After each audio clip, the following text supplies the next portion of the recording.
Future's now, old man.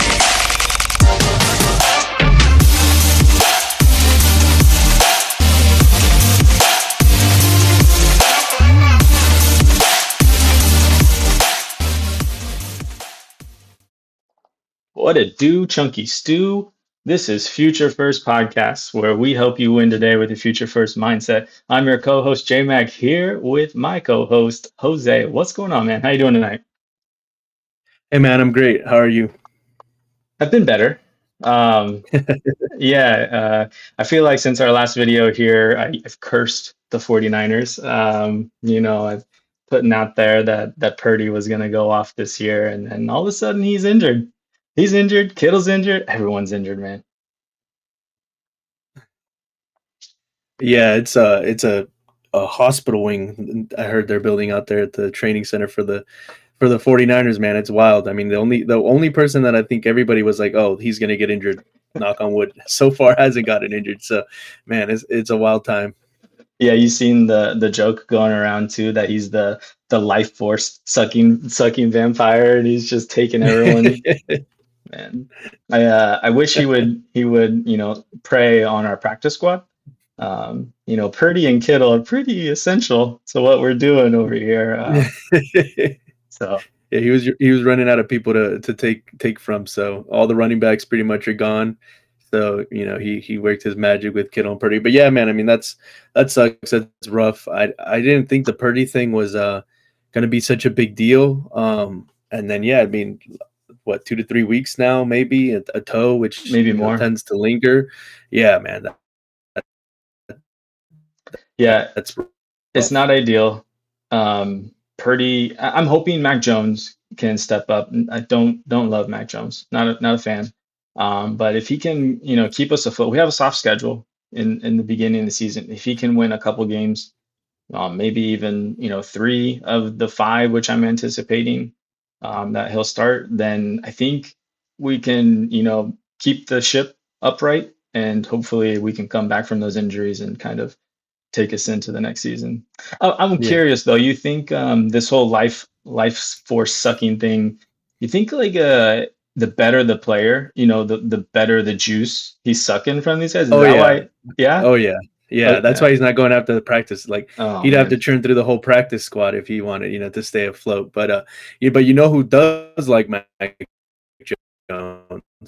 Kyle Shanahan. So now he gets to really live out his dream with Mac Jones as his quarterback, like he always wanted. So, yeah, I mean, I think it's almost like a reverse curse for CMC that all these other players are getting hurt. Because what did he have? 31 touches last game.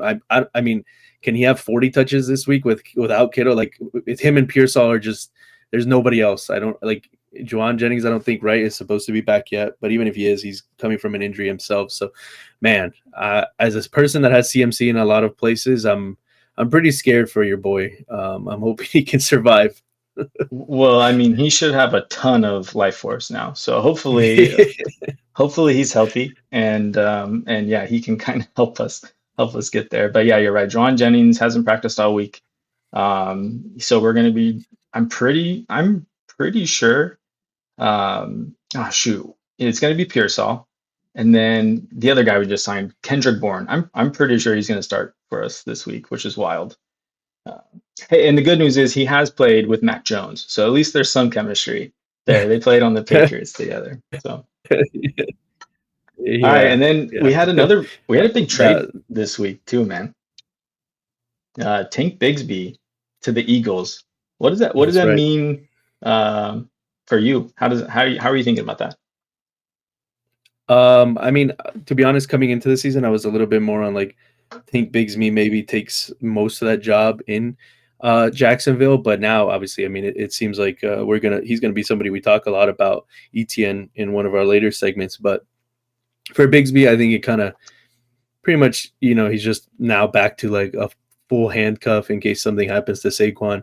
He's not touching Saquon's workload, I mean, in any way, shape, or form. So he's just another guy that I felt good about him. So if you have enough of a roster spot to stash one of those handcuffs, Everybody was talking about Saquon's workload and can he stay healthy. He's still a decent stash, right? It seems like the other backup they had that they were really happy with, right? It had nothing to do with Gainwell, but now Gainwell has fractured ribs, so I think that goes out the window. But yeah, man, I think it just solidifies Etienne. I think they didn't play him nearly as much because this probably was, something that was getting worked on or in the pipeline. Because otherwise, him barely getting any snap usage in the game didn't really make any sense, at least from what everything in the offseason was telling us. True. So yeah, man, it's a big trade. I mean, these are the type of moves. Then the reason why the Eagles won a Super Bowl, like just talking purely NFL, non-fantasy related, this is what good front offices do.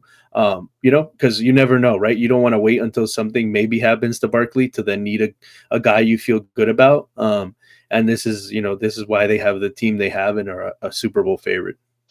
Yeah, man. The Eagles don't miss. Their front office is real good. Hopefully their defenders can stop spitting on other people and we can actually see them, show up to a game.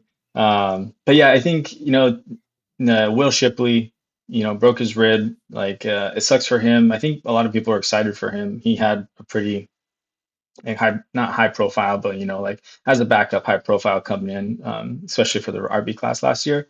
So Tank Bigsby coming in, it sucks for Tank Bigsby immediate future. But I mean, if Saquon, does go down, like I think that's a way better situation for him to be in. Way better O line. Maybe he even gets some kind of backup work over there and works himself in. So I think better overall for him if he does end up getting the start. It just kind of takes away from what we were expecting right away. And yeah, man, ETN to the moon.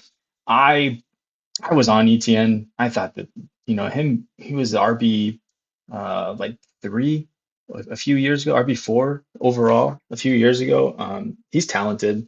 He's got great pass catching chops, which showed up Sunday. Yeah, I think a lot of people are excited about Tootin too. He didn't get any pass catching work this last Sunday. So I don't know what that's going to mean. If he's going to be the ground and pound guy. He's really fast. I know JJ Zacharyason's really high on Tootin, so we'll see how that backfield shakes out. But yeah, looking really good for ETN in the immediate future. All right, man. We got another great episode teed up for everybody today. But first, we are on YouTube. Touch down on that like button. Go for 2 on that subscribe. And yeah, leave us a comment. We get jazzed up when you guys are communicating with us, and we can, get in there and talk back to you guys. Again, shout out to Fox, who's been helping us out with our graphics and our thumbnails. You can follow her on X, bfoxworth at bfoxworth07. Thanks, Fox, for all you're doing. We appreciate you. We're on Spotify and Apple Pods now. You can follow and rate the show there. Drop a 5-star review for us. And yeah, for today, we got another quick hit. We're going to talk about some overreactions here, because what else do you do after week 1, right? We're going to buy or sell some Right. week 1 unexpected under or over performers. And then we're going to hop into a new segment. Hopefully we can keep this one recurring, the trend zone, where we're going to talk about some, at least in week 1, there's not really any trends yet, but ones that we want to highlight that, we think could become something. And this week we're going to be doing the RB backfields. We got some clarity in week 1. All right, man. You ready? Let's do it. All right, quick hit. Here we go.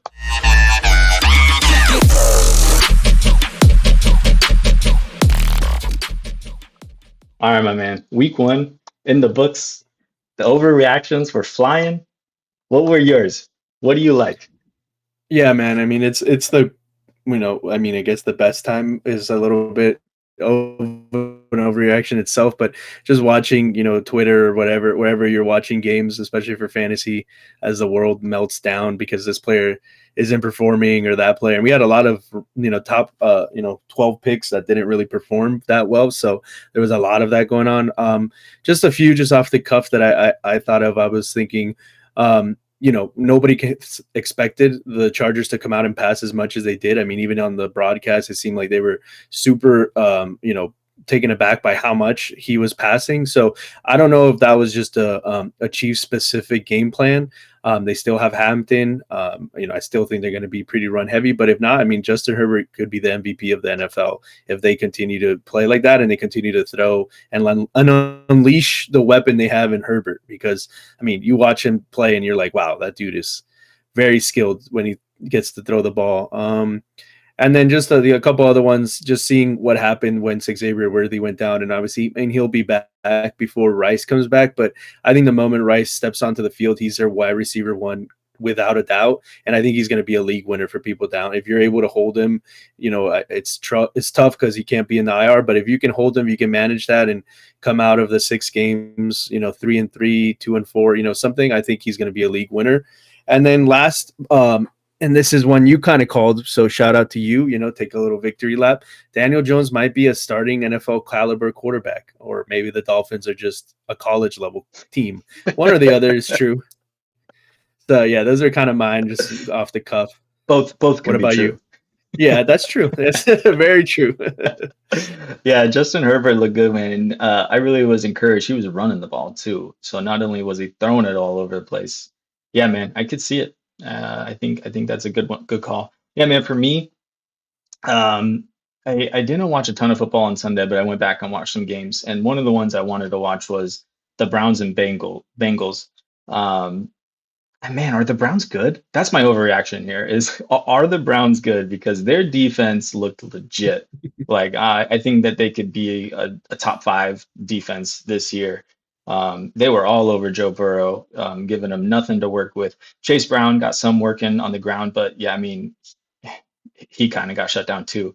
Yeah, and then Joe Flacco, he was able just to, he had a clean pocket most of the time, and he was just getting the ball out quick. And I think if you can do that, they established somewhat of a running game. I mean, Jerome Ford looked like, I don't know, Like an old beat up Ford truck. yeah, pretty much. I mean, and Quinshawn Judkins is practicing now, so if he comes back and has some juice, like it's kind of curious to see what that team could become. Dylan Sampson looked good. Harold Fannin, man, I am real sad. I do not have more shares of him in Dynasty. I am definitely looking to add him in there wherever I can, because he got fed. He was all over the place. He lined up in the backfield, which was crazy. Like he was getting rushes and just in the slot. Like they ran 12 personnel all the time. So yeah, are the Browns good? Number one. Number two, is Saquon in trouble? The Philadelphia Eagles offensive line did not look like the offensive line that we have seen in the past. I know we had, Kelsey retire. They had one of their other guys who's battling injury. I think Dickerson, Lane Dickerson, is that his name?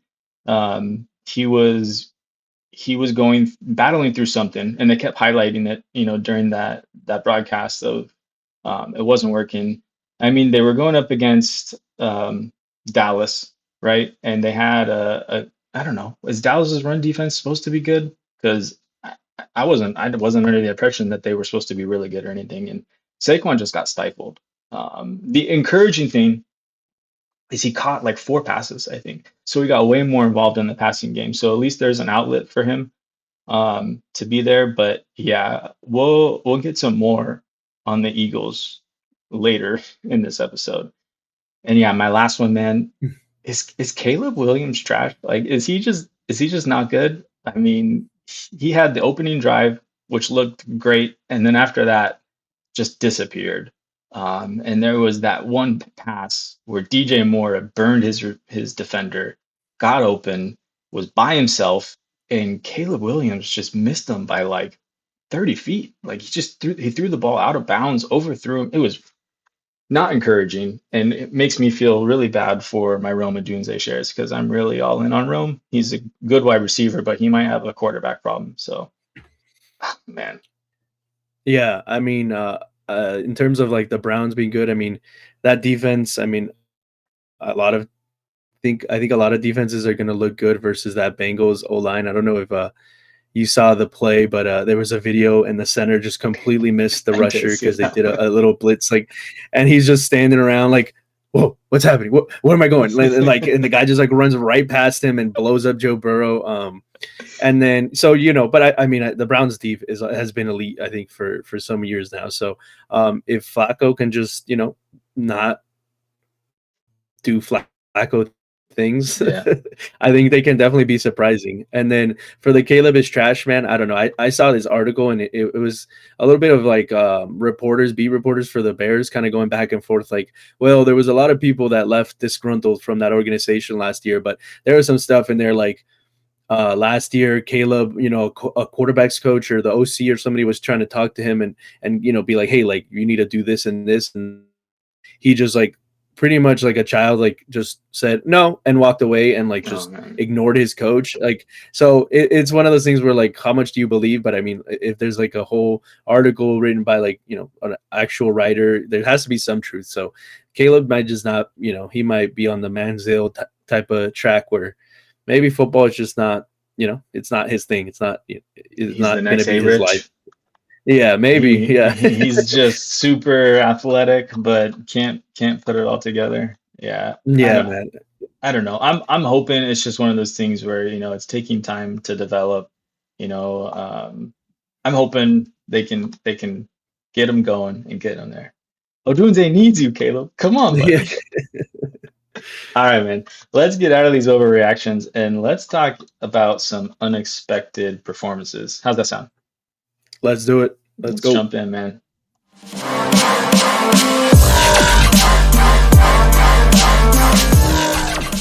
All right, we're gonna highlight some week 1 performances here, unexpected performances, and do a little buy or sell if we're in on it or if we think it was a kind of a fluky performance type of thing.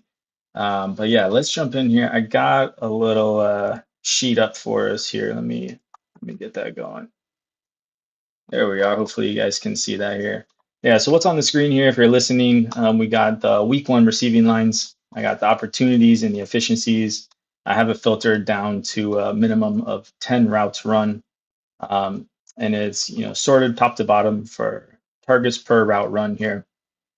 And, on the highest on the week was Jackson Smith and Jigba, raking in 57% targets per route run, which is just wild. I mean, when you have what was it, 85% of the receiving work or something crazy like that. Yeah, it's gonna happen there.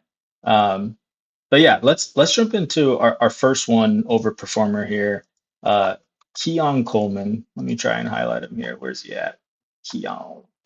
He's There down you number are. 30, I think. Yeah.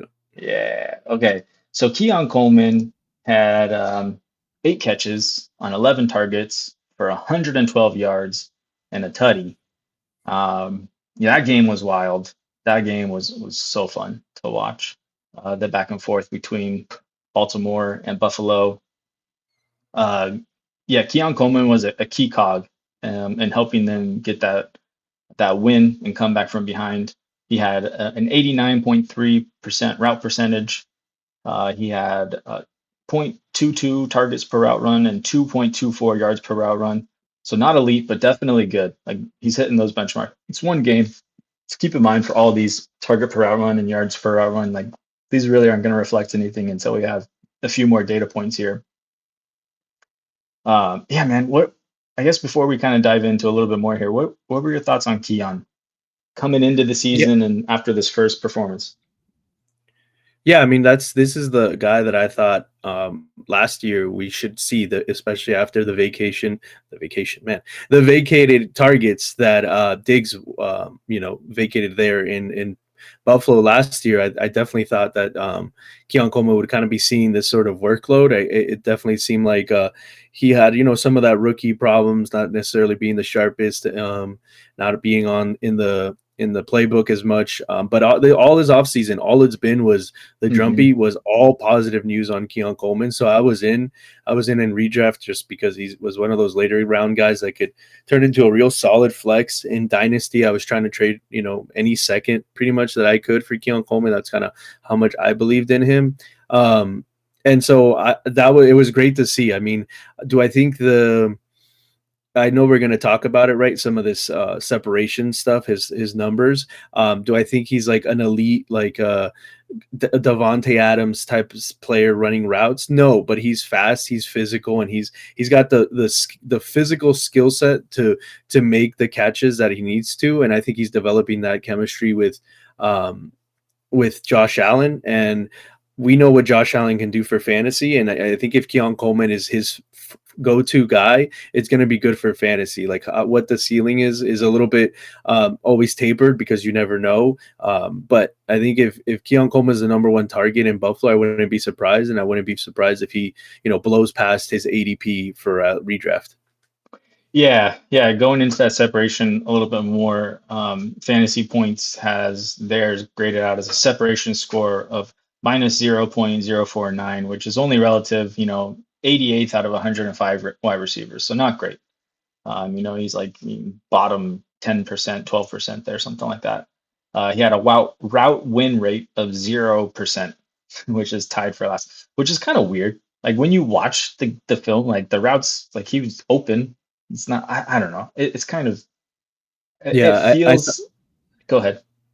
No, I was going to say with that, what you were saying, I saw some people debating about that, and people were like, I guess the people that kind of put out these numbers came out and said that Keon Coleman was open, but he didn't generate that Hmm. space himself. It was just Scheme. like built in, schemed, or Yeah. like the defender was giving him that open. But it's like you only get that if people value what you can do. You know what I'm saying? Like I think there's a little bit more to the tale of like the tape there that it says like, well, if they're giving him that much room, why are they giving him that much room? Are they worried that he's going to go over the top on them? Are they, and it's like, I think that won't be the last time that Buffalo sees those type of coverages. So if Keon Coleman continues to take advantage of that, I think why would it stop there?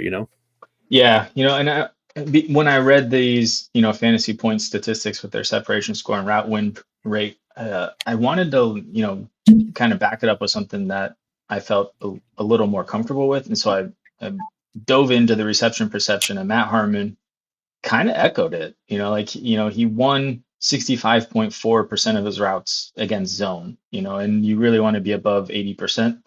And then against man, he won 65% of his routes. So not great, is in terms of perception. But I know, Kyle Borg talks about this. Like, how much does this stuff actually matter? The separation metrics, and yeah, I mean, if he can catch the ball and he's getting targeted, like really, that's what it comes down to production wise. You don't have to win on separation. I think that was Keon's game coming into the league too, was just contested catch kind of guy. He's gonna go up, he's gonna win the ball, big hands, ball hawk type of guy. So I don't know, man. What are you thinking? Buy or sell Keon Coleman breakout this year? I've been in, so You're I'm buying buying. I it. mean, I think now you're probably hoping for, honestly, if you want to buy, you're hoping for a bad second game, so people can just so people that didn't believe can just go back to not believing, and you can buy him. I think if he strings another good game, you're probably going to be in the territory where it's going to be too expensive to even buy into it if you want to. But I'm all the way in. I mean, I have him. I didn't get him that much in redraft, but I had drafted him a lot with like a early second round pick in Dynasty when he was a rookie. So he was just stashed on a couple taxi squads and at the backup benches. And now I'm super excited for what I got. I think I think I'm selling it. I want to see it more. Like this offense is just so hot and cold. Like, like they definitely like to spread it out, and they're almost like a wide receiver by committee type offense. Um, and I don't know, the game script just favored him being used, and so like I just I'm not sold. I'm not sold on it yet. So for now, I'm selling, but I don't know. Time will tell here. All right, let's jump into our next guy here. The wide receiver one on the week, in terms of fantasy points. Zay Flowers here. He was looking real good in that game, opposite side of Keon Coleman. Uh, Came out with 7 catches on 9 targets for 143 yards. Good God. And you can see there that he had 90 yards of that 143 on yards after catch. So that's really encouraging to see. Not only were they targeting him, but they were scheming him plays where he could kind of get the ball and go. Um, he had a 95.7% route percentage, which is great. Like we want to see him on the field all the time. I think that's expected as their wide receiver one. But here we go. 0.41 targets per route run. That is elite. I doubt it stays that high. But if it does, that's like Puka Nakua territory. And then he's got 6.5 yards per route run in that game.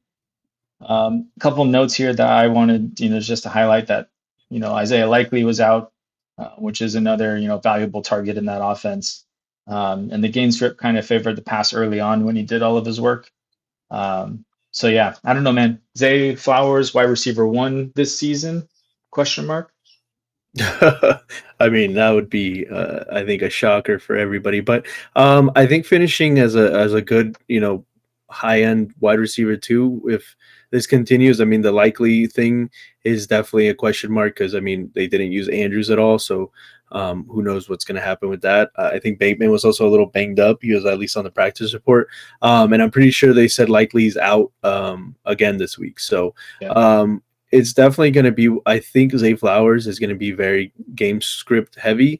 I think he's going to be one of those guys that if the Ravens are blowing the doors off some people, you're going to hope that he got his 5 catches and touchdown early. Because if not, I don't think he's going to just be that necessary. Like you said, the game script really called for them to continue to put up points because the Bills just didn't go away.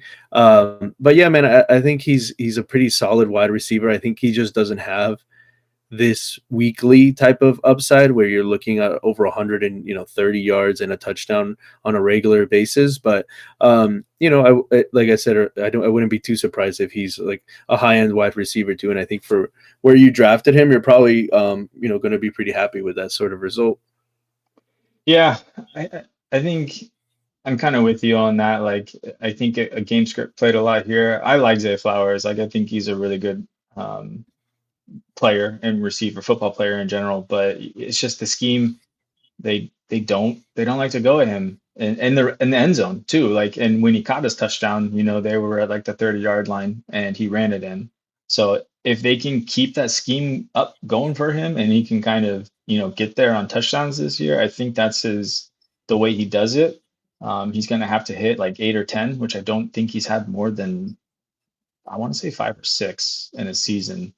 And I mean, when they get into the red zone, he's the fourth option. I mean, when you have Lamar, you have Derrick Henry, and Mark Andrews is a red zone machine. So yeah, I don't know. I love the performance. I'd love to buy it. I'm a little sad I just sold him in one of our leagues for 2027 first, so that doesn't look too hot right out the gate. But nonetheless, I'm gonna sell it again. Here we go. All right. Yeah, I think I'm with you though. I'm probably selling as well. Okay. All right, our next guy here. I gotta go all the way down to the bottom here. No, you're doing our man 30 here. Oh man, this one hurts. Yeah, is AJ Brown or is it AJ Drowned? I don't know. He drowned your fantasy team in the first week if you did. picked him. That's for sure. He had one catch on one target for 8 yards and no touchdown. He did have 100% route percentage, 0.03 targets per route run. That'll do it when you have one target and 100% route percentage. 0.24 yards per route run. Not elite. Yeah, separation statistics. He had a 50%, 57% win percentage versus zone and 44% success against man. Yeah, I don't know. Like for one, the Eagles are not a pass heavy team. They want to run the ball. I don't know if you saw like the statistic of all of Jalen Hurts' throws and like that graphic of where they were and how close they were to the line of scrimmage. They were like, I think he had like one pass over 10 yards and everything else was within like 5 yards or something like that. Yeah. Yeah, I don't know. For me, AJ Brown is dealing with that preseason injury still. and he was a decoy. He was just, running routes, not separating because he knew the ball wasn't coming to him. In fact, when he did get that catch, I want to say that was like a crucial down. It was like either like third and long or like fourth and short, and they went to him when they needed it because they knew he's the guy, right? So I don't know. What's your take on it, man? Yeah, I'm with you. I don't think he was fully healthy. I don't think that he would have been as okay as it seemed like he was during the game to not be getting involved. I think going into it, it was more of a let's put you out there because if you're out on the field, like the defense has to be aware, and we're gonna win another way. But I don't think even with a healthy AJ Brown, obviously one catch for 8 yards is not probably going to happen a lot when Hmm. he's healthy. But I just the whole offseason, I didn't really understand too much of the narrative of why would the Eagles change drastically and how do they approach offense when it worked and they won a Super Bowl. Like that's where you kind of have to take the mentality of like their NFL teams first. And yeah, you see Jalen Hurts passing percentage and passing numbers, and you're like, well, that has to go up. And obviously it probably will.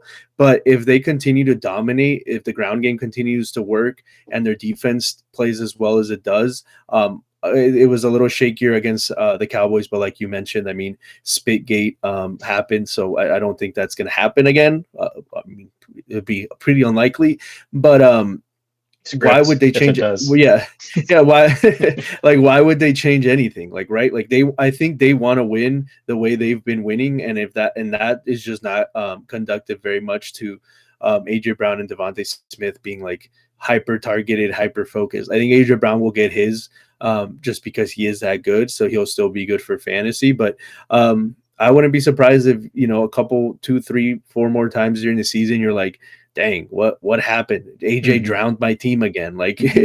honestly, I really wouldn't be too surprised, and you're just gonna have to kind of live with that because I mean, there will be games where they're trailing, right? Their schedule is a first place schedule. They're playing the Chiefs. You expect them probably to have to put up more points and do more than they had to against Yeah. the Cowboys. And that game too, I mean, there was an hour rain delay. It was really Yeah. weird. There's a lot of kind of weirdness going on in that game. So in terms of like buying or selling AJ Brown, I'm gonna buy if I have to pick buy or sell. If I could just be a fence rider and just be that, I would. But I would buy just because maybe some people are panicking. But I think my expectations of AJ Brown don't really change much because of this. Yeah. Sounds like we're on the same page. We're selling this performance. It's not something that we're gonna see again. Yeah, if you could buy AJ on the dip, go for it. Um, yeah, this week Goddard's out. So if you have Smitty, fire him up, put him in your lineup. I think he's gonna go off this game, especially when they're playing the Chiefs. Game script's gonna favor it. If AJ's still battling that injury, I think Smitty goes off here.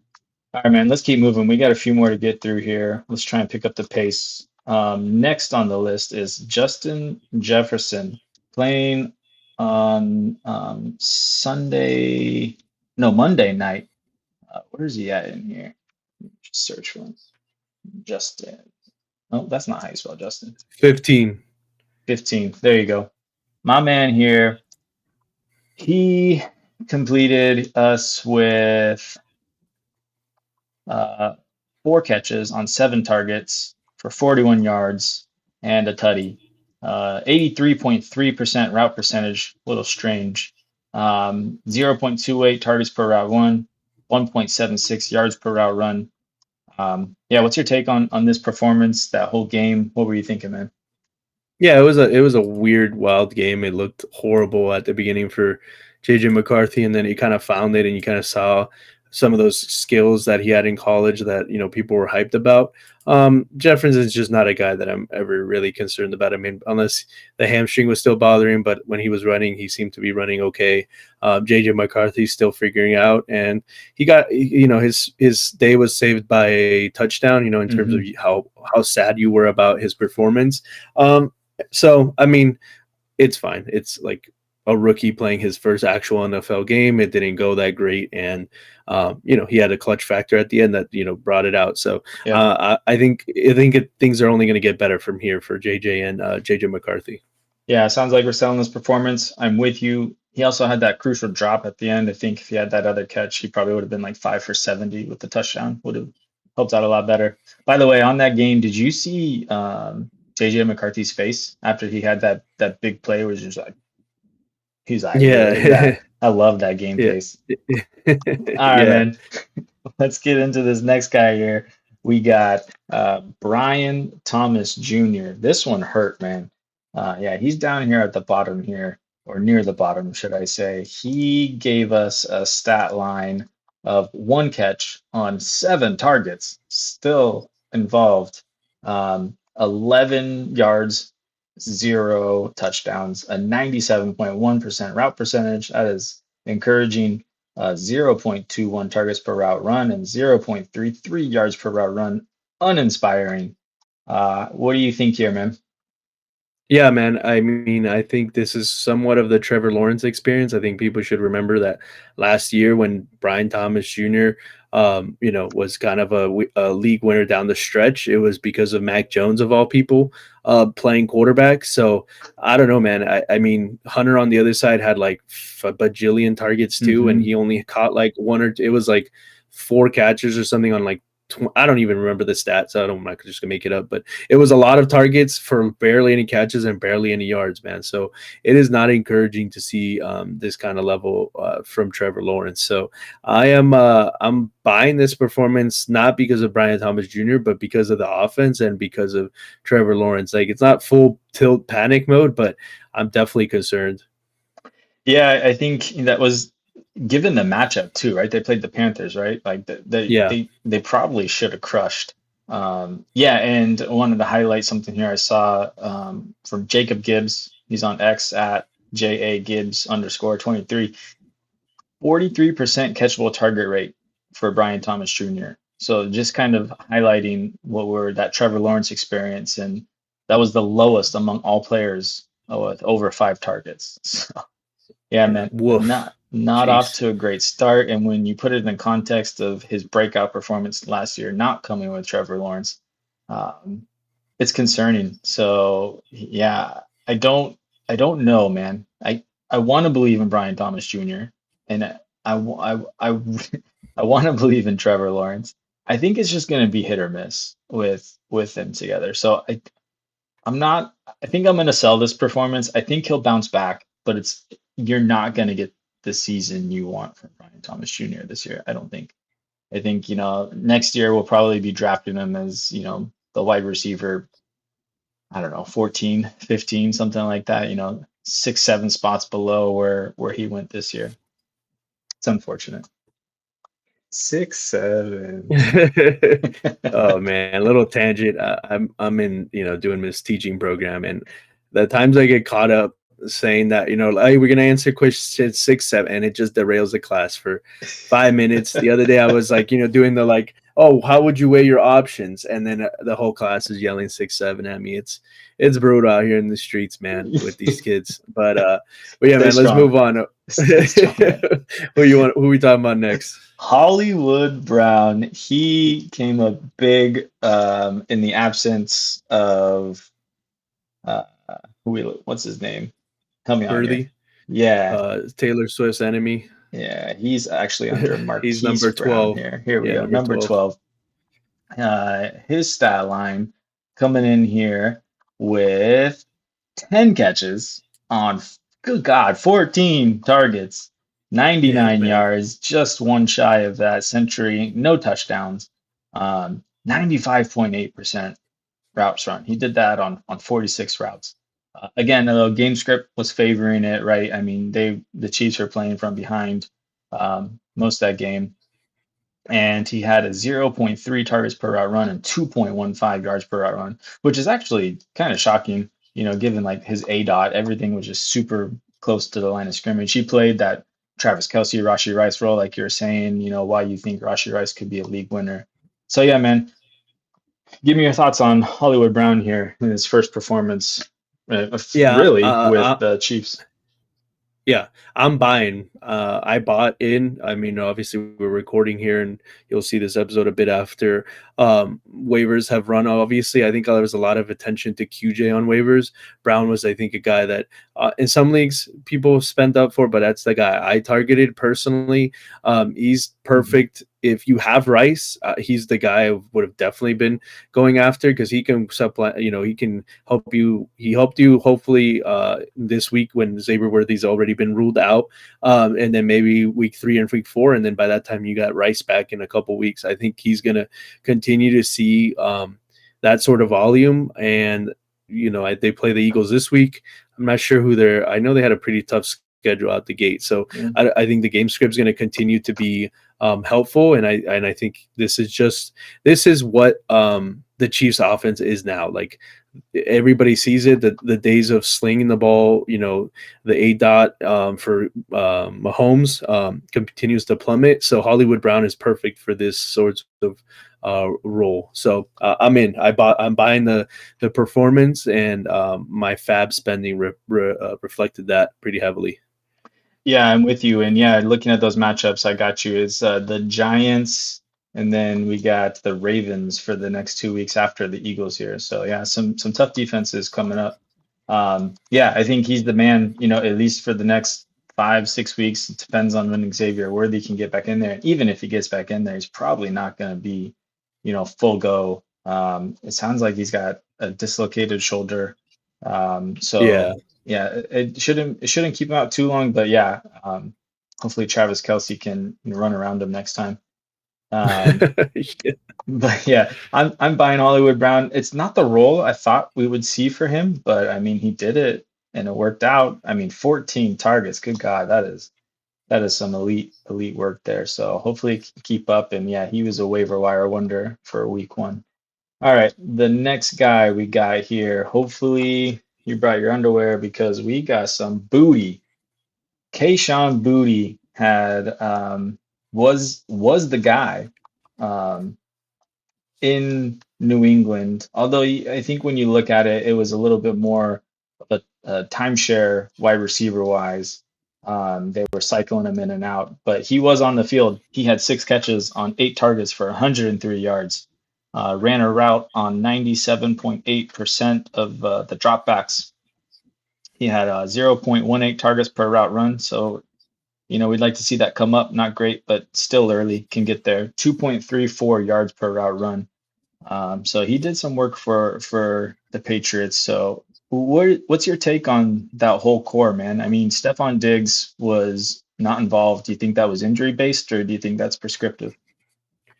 Yeah, it was a little bit weird to see what how that all played out. I mean, I think it might just be a little bit of wide receiver by committee. Like, I'm not too certain that you're gonna know which guy to start every week. Like, I think sometimes it'll be a Diggs week, sometimes it'll be Kayshawn Booty week, sometimes it'll be a Pop Douglas week. Hunter Henry will catch the touchdowns. So I'm not super.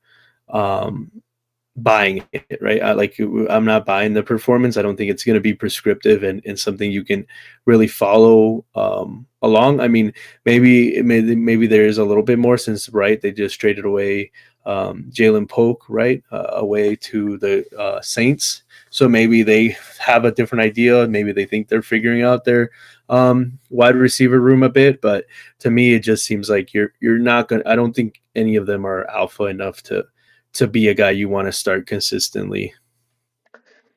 I think I'm buying it, man. Like I don't know what else to do with this wide receiver room, unless Diggs is injured and he kind of steps into that wide receiver 1 role. I don't know who else is going to do it. And Booty looked good at the end of last year. He was the guy that kind of came on. I mean, 8 targets for 103 yards. It's interesting enough to where I'm buying it. Like I don't know that I can count on it. It's one of those like skeptical buys type of thing. You're like, is there a warranty with this? Can I, do you guys? Is Yeah. there? I'll buy the extended warranty if you got one. And but yeah, I'll buy it. We'll see. We'll see if I'll regret that buy. But yeah, give me the Booty. I picked him up in a couple places. So that was fun. All right, man. Next guy on the list, near and dear to my heart, Emeka Egbuka. This guy turned on big in game one for fantasy purposes. He did it really on touchdowns. Like when you look at his receiving line outside of the touchdowns, fantasy wise, he came through. But yeah, 4 catches on 6 targets, 67 yards, and 2 tutties with not only two, but the game winning tutty. But he was out there, man. 97.3% of the routes, uh, 0.167 targets per route run, 1.86 yards per route run. I love it. I'm gonna take this one first, man. He he's him. He's good. I do think we're not you can't expect these 20 plus point performances going forward. Mike Evans was not really all that involved, but I think he will be in the future.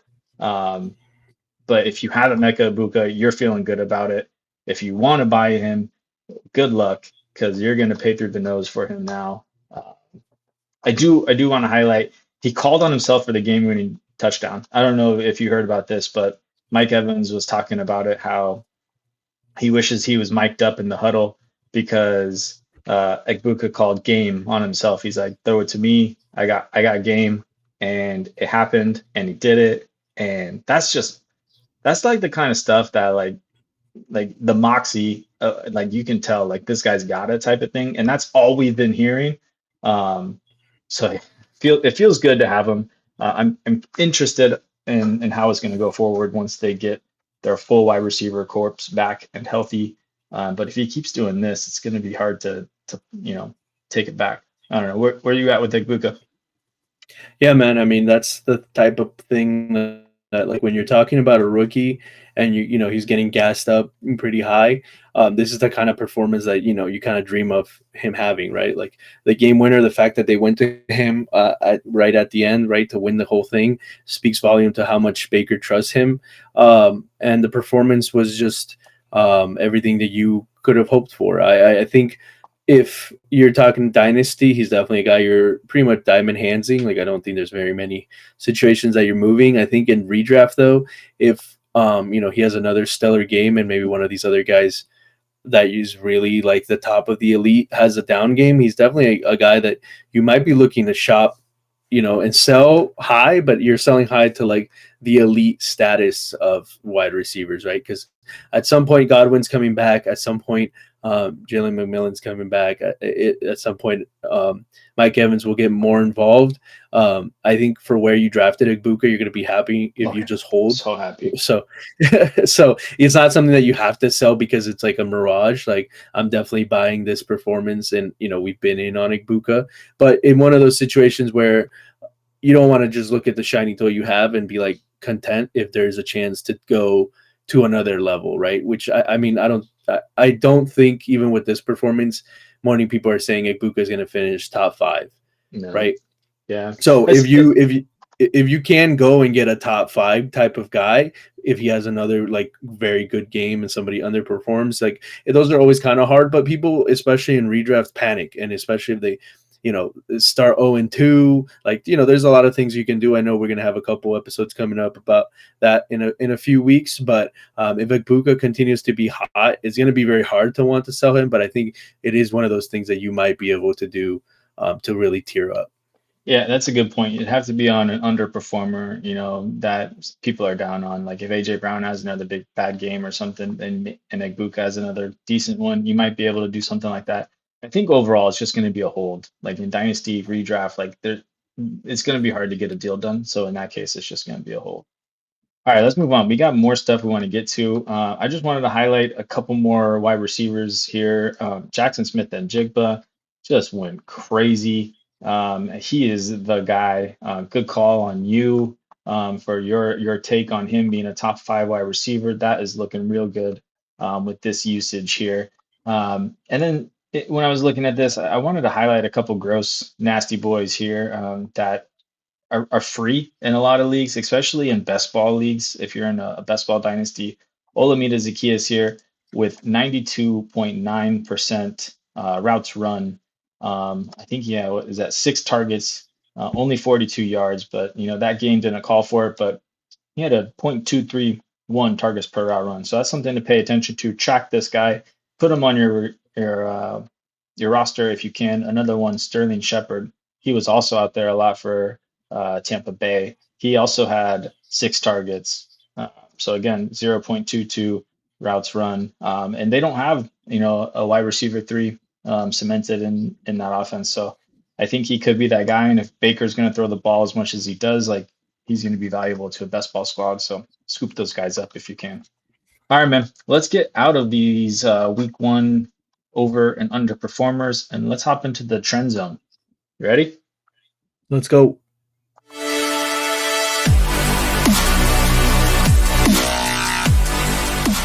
All right. Welcome to our first trip to the trend zone.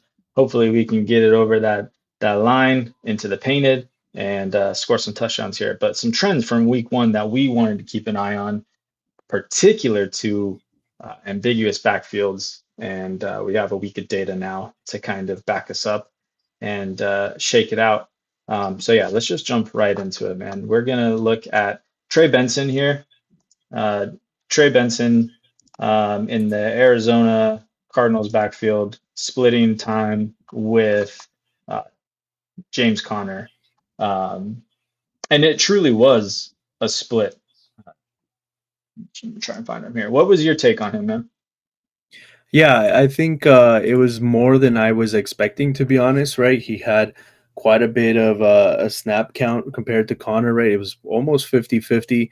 He had 10 snaps to Connor's 14, 8 attempts to Connor's 12, right? That's 42 and 40% respectively. He went eight carries for 69 yards. Nice. But I think it was just not something that was really expected, at least for me, right? I think last year Benson was pretty irrelevant. Connor still doing his thing. It seemed like nothing was really going to change. I think when we're looking at these backfields, maybe we can kind of just give our take of like however you do you think the incumbent is going to keep their job, or do you think the rookie's taking over, or are we just seeing a nasty split time share?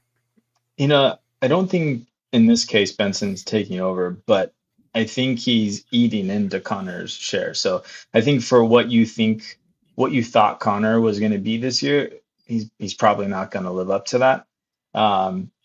Yeah, the 42% share, like that's up from last year. Benson was not getting that kind of workload last year. And I think there's also some truth that DeMarcado did not play in this game, where in last year he was getting snaps pretty consistently, which was eating into both of their shares. But now it seems like not only is some getting taken away from Connor, but Benson's also eating up all those other ones too. His efficiency was up. Granted, 75% of his yards were on one run, but nonetheless, like they're on the stat sheet. He got them. Yeah, I don't know. Benson doesn't seem like is someone you're going to start in a redraft league. But in a best ball league, he'd be someone I'd want on my roster because he could pop off any given week with this kind of usage, and then he also has huge contingent upside. Yeah, I'm honestly as a manager that has quite a bit of Connor, a little bit more worried. I'm not totally sold that Benson, like, this doesn't flip the other way and it's Benson 60, Connor 40 Ooh. type of stuff. And seeing how Connor kind of always gets hurt, unfortunately, last season was one of the only times he played all. Like, if in a week or two Connor gets a nick and he's out like 3 weeks, it just might be the perfect opportunity where Benson takes his job because he's injured. Like, coming out of college, I didn't see Benson as like this guy, great prospect, but it's not like Connor has been uber mega efficient. He's been decent, he's been good, but nothing to go crazy about. And so I think if Benson continues to do what he's doing, look more explosive, those big plays, I'm decently worried, especially because I have no Benson and I have a lot of Connor. So maybe I'm just panicking looking at my own rosters, but him coming out this strong week 1 is speaking volumes to me, at least. Yeah, the usage is what's concerning, right? I mean, like you said, only 60%. For what it's worth, James Conner did look really good efficiency wise. You know, he had four missed tackles forced, which was good enough to get him, pretty good elusivity rating, which is PFF's rating for similar to when we talk about these yards created metric that I'm always touting. So it was really similar to that. So he was up there. Um, yeah, it's a tough one. Yeah, and if you're on YouTube here and you're looking at the sheet, we don't have Benson on here because this is for a minimum of 10 total touches. Benson did not quite meet that. He only had 9 total touches. So, yeah, another week of data will definitely need, but that's one to track, right? We definitely want to keep our thumb on that one. All right, the next one Yep. we got here, Zach Charbonnet. This one is plaguing a lot of people here. What do you think about this situation here between him and Kenneth Walker? Yeah, so he outsnapped Kenneth Walker, right? 13 snaps to 11. From all we know, Kenneth Walker wasn't injured yet. So, but he had 54% share of the snaps, over Kenneth Walker. He had 12 attempts to Kenneth Walker's 10, 55% share. He went, 12 rushes, 47 yards, and a touchdown, which is not overly impressive, right? He doesn't profile as a pass catcher. He had 0 targets, but it's just the eye test, right? Like even during the Hmm. preseason, Sark Charbonnet just looked like the better player. Like he just looked um like he had more juice, like he was a better running back. He read the holes, the openings better. He just seemed like a bigger threat. The old Kenneth Walker, I don't know if all these injuries have finally caught up to him, but Yeah. that big play that you were always like, well, he's inefficient, but he always has a chance to rip off a 50-yarder.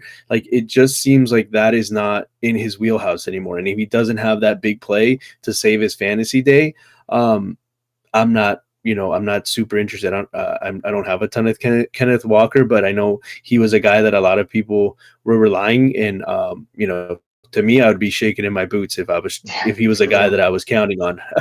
So I don't mean, how did you see it? What did you think? I feel the same, man. I mean, I have in a few places. We have him in that keeper 10 league that we just drafted. I think we got him at a pretty good discount, but it's still nonetheless, it doesn't feel good when we were trotting him out there in our flex.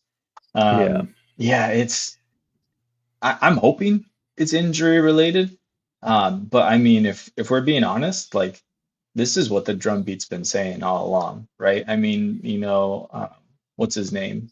Uh, the offensive coordinator there um, came from the Saints. Anyways, he's been saying all along that he wants someone who's consistent. He wants someone who's gonna get out there and be available. And it sounded like Charbonnet was meeting all of those. So this is scary, man.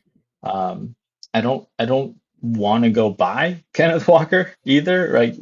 Like I think that's probably the wise thing to do. Like if you had Charbonnet right now in a redraft league, it's probably okay just to go offer Charbonnet for Kenneth Walker straight up. I don't know if it gets done or not. Someone's probably doing that. Um, but yeah, I'm scared, man.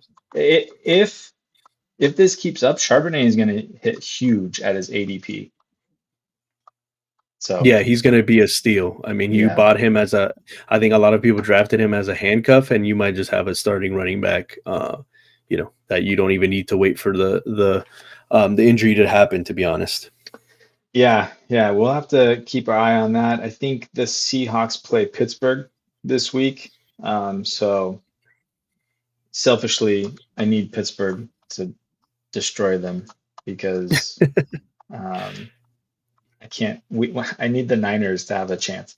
All right, Yeah, you got a little extra skin in that game, from I what I hear. do.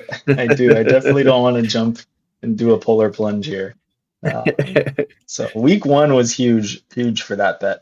All right, next up we got Jordan Mason, who man, he looked good.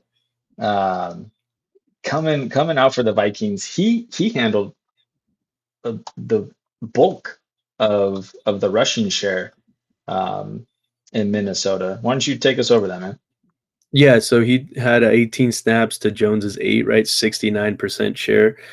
15 attempts to Jones's 8, and against that's 65%. He went 15 for 68. He had one target with a catch for 7 yards. Jones obviously is profiling to be the pass catcher. He had three for 44, and I think it was a touchdown that he caught, right? That kind of saved Aaron Jones's fantasy. Yeah, big one. And he was more efficient, right? 68 yards to Aaron Jones's 23.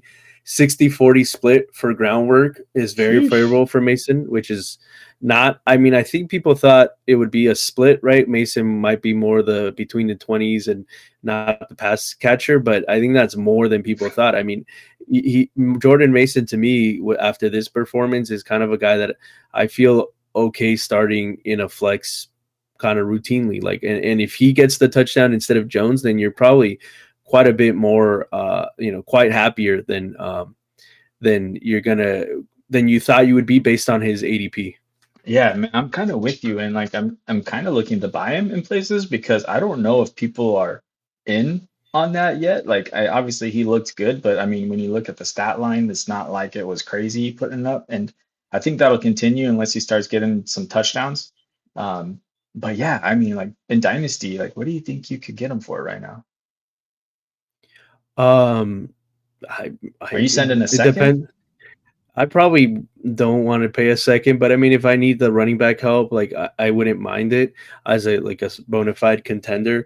If and that also depends, right? What team he's on. Maybe he's on a team that isn't contending, so Right. they would love a second. Maybe throw you a third or a fourth back. But I think people haven't woken up because some people play fantasy, staring just at like stat sheets. They scroll through their roster and they're like, hey, that guy put up like 8 points, 10 points. That's nice, and they don't look at the actual numbers of what happened in the game. And so I don't think the Freemason army has woken up yet. If we can use that, they haven't seen the light of Freemason army.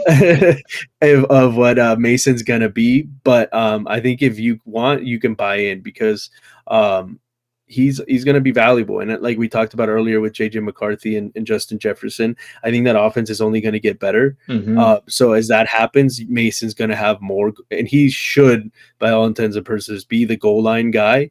So he should get those opportunities to punch in a couple of touchdowns. So I agree with you, man. I don't know if anybody knows that they might have a starting running back sitting at the back end of their bench, and I wouldn't mind a second. If I'm a contender, you're talking about a back end second, maybe you get a fourth thrown your way, or or he's actually in terms of dynasty the great a great. Hey, can you throw Jordan Mason in this deal? And Mm. like you're sneakily getting a guy that you're really into, but he's not the main guy because he's a guy that's a little hard. You probably have to spend a little bit more than you want to get him, Mhm. and so I think he's a great throw-in piece. Yeah, I think I'd pay a second for him. Like if, and especially if we're talking like a best ball league where, I don't have to commit to him in a lineup. I'm happy to say as a contender to send that second. Look at this man, three missed tackles for us. He had, top five, top six in elusivity rating. Yeah, man. I liked what he did for the Niners last year, and so I always thought he was really good. And then when he got that contract, like I was kind of like, man, that's not backup money. So I was kind of in on him. I have him in quite a few places, but looking to add him for sure. All right, we got our next guy on the list here, Travis Etienne. Man, he looked good, and you cannot deny that he had that backfield on lock here. Walk us through his usage, man. Yeah, man. So, kind of what we were talking about with the trade, right? That ATN had 21 snaps. Nobody else was even close. Bigsby had 6, Tootin 4, Allen 1, right? So he had got 65% of the snaps. He had 16 attempts to Bigsby's 5s, Tootin's 3, and Allen's 1, 64% share there. He went 16 for 143, which is actually, Sheesh. pretty efficient. ATN was not looking like that last year. He also caught some passes, 3 targets, 3 receptions, 13 yards, right? 75% target share there. I think the only other person that had a target was Allen, who had Yeah. 1. So, like we talked about, right? Bigsby's gone now. He was the main guy. I know you were talking about some people are pretty high on Tootin. But man, I'm pretty excited about ETN. Like I wish I had him more, but I think if you I don't think a lot of people were excited to draft ETN personally. Maybe I'm wrong, but if you did end up with him on your team, or you weren't able to trade him away in a dynasty, I think you might be, besides maybe an Igbuka owner, the person that came up the biggest out of week Mm, one, right? Like I think you are the most huge. excited about a player that you maybe didn't think you would be excited about. Yeah, I have a lot of ETN. I pulled the trigger so many times on that.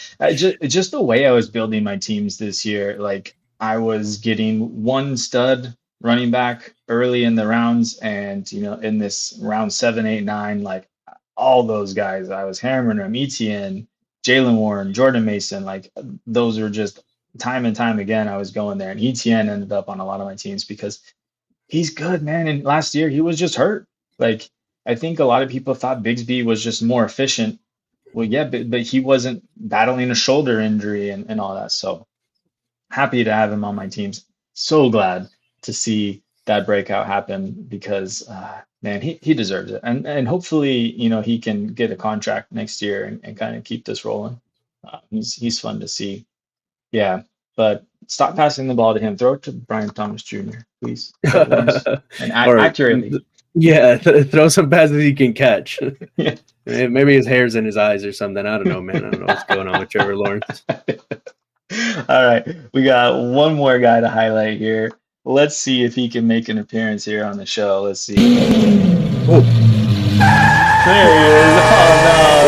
Oh no. Hold on. Let me see if I can fix that. We'll try that again. Sorry guys, we're working this out. Okay, let's put that up there. All right, here we go. There he is. All right, our boy Hendo Geedy, Travion Henderson. Didn't really have the best game here, but we're excited to see what he can. In fact, he didn't even have 10 total touches here, but I did love the Hendo Geedy. I had to make something to attribute to it. What were you seeing there, man? Yeah, man. I mean, the New England offense, I don't think was nearly as good as maybe we were hoping they'd take Yeah. the step, at least from the first week. They were playing the Raiders, who I don't think people were touting as some great defense, but I mean, he had 7 snaps to Stevenson's 10 and Gibson's 2, right? That's 36.8%. He had 5 attempts to Stevenson's 7 and Gibson's 1. That's 38.4%. He did have 6 targets, 6 receptions. He unfortunately didn't do much. He was kind of little Alvin Kamara style, 6 catches and 24 yards. Stevenson himself had 3 targets and caught 2 of them for 12 yards. So it wasn't great, but I think what we saw from college, what we all expected, is obviously still there and still waiting to shine through. You had some positive coach speak, I think, from Brable, talking about the snap count for the running backs might change. You had who is it? Is it Cliff Kingsbury, right? Is the OC there? Am I just completely wrong? I think no, it's McDaniels. No. Oh, McDaniels, yeah, yeah, Josh McDaniels. completely wrong. Yeah. Anyways, he was talking about that he didn't call enough plays to the running backs. This could all just be, coach speak, but Vrabel has a decent, reliable coach speak index for workload and usage. So I don't know why they gave Ramondre the money they did. Right, we talked about Ramondre and Hendo Geedy on our last episode in Stats and Vibes. Get off I don't my know lawn. I don't know what they keep doing with that guy. But I think the takeover is still coming, and Hendo has the skills to really shine like the Hendo Geedy that he is. Yeah, man. It's only a matter of time before he gets that V10 fired up and he's off to the races. 6 receptions though, like on the first game out of there. That is encouraging, especially, knowing that Drake May is looking his way. Gosh, you love to see that. I hope it continues. It's only a matter of time, like we're saying. Yeah, he didn't do much with it, only 24 yards, but it's good to see. Good to see. How much Hendo do you have, man? Not much, to be honest. I mean, I think he was a guy that got steamed up a little bit during the preseason, so I just was never in the spot. I think there's a couple a Megala Bowl team right, for the fantasy footballers. They're a big league that they do that I got him in, and that's about it. In rookie drafts, I was either too high up to take Hendo or I was too far back to ever really have a shot at him. So I don't have a lot, man, and I'm a little bit sad because I think he's going to be really good. Just unfortunately, he never fell to me in the right spot. Yeah, no, I'm with you. I think I only had one share of him in Dynasty, and someone was after him real hard. They wanted him.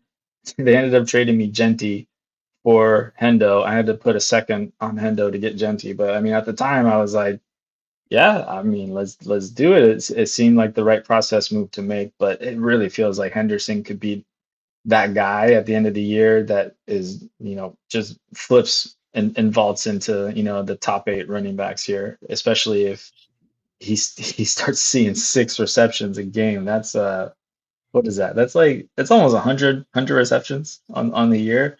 That's wide receiver status, man. Yeah. I mean, honestly, he might be the answer. You were talking about you don't know what to do with the wide receiver room. I mean, he might be a big part of it, to be honest. Yeah, that's a good point. He might be as talented of a pass catcher as they have on that team, besides a healthy Diggs. Yeah. All right, man. We've gone on long enough. Let's get us out of here. Another episode in the books. Thank you all for tuning in and hanging out with us here. Jose, man, how you feeling about today? It went great, man. I think we got a lot of great info out to the people. Thank you all who watch. Please comment, subscribe, like. If you have a DM with us, let us know what you think. Any improvements? We're always looking to get better. So just don't tell us we suck to our faces, because that won't be nice. But if you got some words to say, let us know, man. We're always trying to grow and do a little bit better every week. Yeah, we love engaging with you guys. Thank you all for sticking around. We're going to keep it going. Stay locked in. We're going to start doing these weekly. So we'll see you guys next week. We'll have some more stuff for you. Until then, enjoy week 2, and we'll see you guys on the other side. Peace.